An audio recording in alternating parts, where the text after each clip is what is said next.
depends what you're at, and you get rejected, you work instead of having cocktail. Lavish ones. You know, some of the solutions Considered to be the or, even though, you know, you set up a neighborhood killed so easily. So that's very important.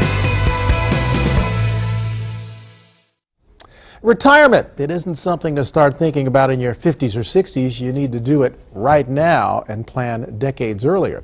Here to share some insight on that is financial advisor Ken Mahoney, who's penned a new book called A New Way to Look at Retirement, Your GPS for Retirement. Does that mean got to prepare soon? Got to prepare soon. Exactly. You know, plug in that little GPS of yours Exactly. and get you there. Exactly. Let's talk about what do you do in each of these decades? You're in your 20s, your 30s, your 40s, or 50s. Each one requires a different Absolutely. scenario. You know, the 20s and 30s to me is almost like a wasted couple decades as far as planning for retirement. Because quite frankly, you know, we're in that mode of going out with friends and so forth. Yeah, it's the best time to put money away. This is before having kids, or before having a mortgage.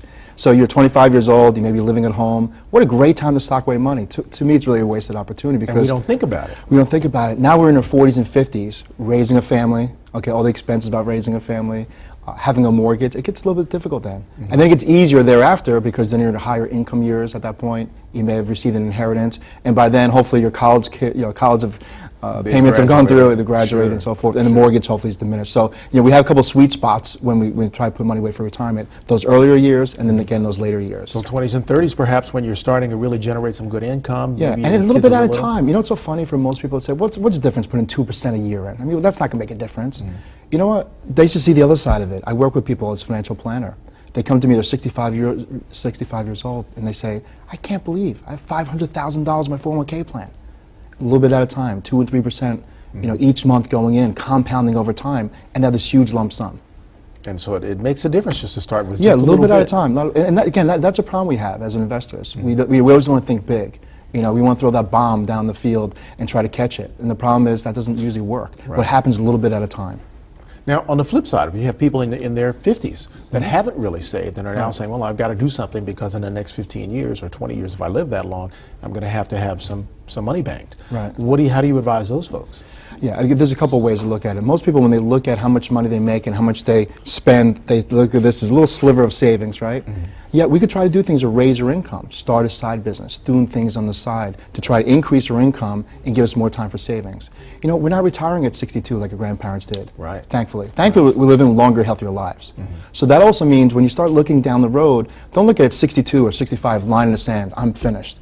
If we love what we do, we can do it into our 70s and 80s. Heck, I have a client, 89 years old. He's still practicing law. Wow. Again, granted, he's not slugging it out 9 to 5, 5 days a week, but he's doing it a couple days a week, bringing in some income, enjoy what he does. And there are also ways to share the expertise you've developed over all those years in maybe tutoring or doing some other things. Right, there's so many things you can do there. So again, in your 50s and 60s, you can look at down the road, but you can do things right now. And the way to look at it right now, try to do things that create some more income for yourself. Now, when you talk about investing that money, are we talking, I mean, are there strategies for younger people versus older people? Are you urging, well, let's take a very low-key approach to it? Yeah, you know, we can learn a lot from this Sunday's Super Bowl, believe it or not, when it comes to investing. Okay, the teams that made it here were the teams that didn't get penalized a lot. You know, they're disciplined, they had a great strategy. Investors can do the same. Remember the Joe Montana days? Okay, they surgically marched down the field, disciplined, a little bit at a time. A dump off to Jerry Rice, a hand off to Roger Craig. Okay, investors always want to come at the 20-yard line, throw that bomb into a penny stock or something, hit it big, and what happens? They usually drop the pass, right? Or intercept the run back for 6 points.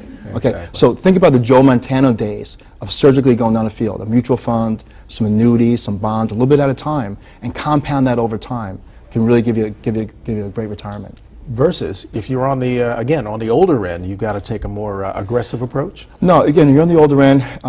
If you haven't saved enough, yeah, you have to be a little bit more aggressive to try to get those gains back for the years that you missed. Not a strategy I recommend, but sometimes you have to do that. But when you get closer to it, I give the analogy: when you're near the putting green, you don't need to hit it backwards on the fairway. You know, let's put it in the hole. You know, when we talk to younger people about, you know, one of the first things you get back is, well, I don't make enough money to save. Right. But in fact, there are little things you can do. Maybe it's the Starbucks you do 2 or 3 times a week that you don't. It all adds up, doesn't it? You know, a lot of times I tell people at least once a year, take an inventory, go through your credit cards, okay, and see really what you use. I mean, I hate to say it, but a lot of times we spend money on the health clubs, right? $110 a month, and I'll say to somebody, how often do you go there? I never go there. Okay, that's one thing. Again, if you're using it, by all means, keep that. Sure. I mean, it's good for your body, good for your health, good for your mind. But if you're not using it, and then we start going through some of these credit cards, you realize there's a whole bunch of things we're paying for that we're not using, and that's a good start also. Does that also start with the type of interest rates you're paying? Yeah, definitely. I mean, there's a lot of people who have 7, 8, 9% credit card, and yet they have a whole bunch of money in the bank, and the banks are paying 0.2, 0.5%. Doesn't make sense. Pay down those credit card debts when you can. Okay, so a lot of good advice. It's in the book, A GPS for Your Retirement, A New Way to Look at Retirement. And it has their Peace of Mind Boulevard. Well, Brian, we hope to bring you the Peace of Mind Boulevard one of these days. All right. Well, thanks so much for sharing with us. We'll look to have some more discussions again soon. Great. Thank you, Brian.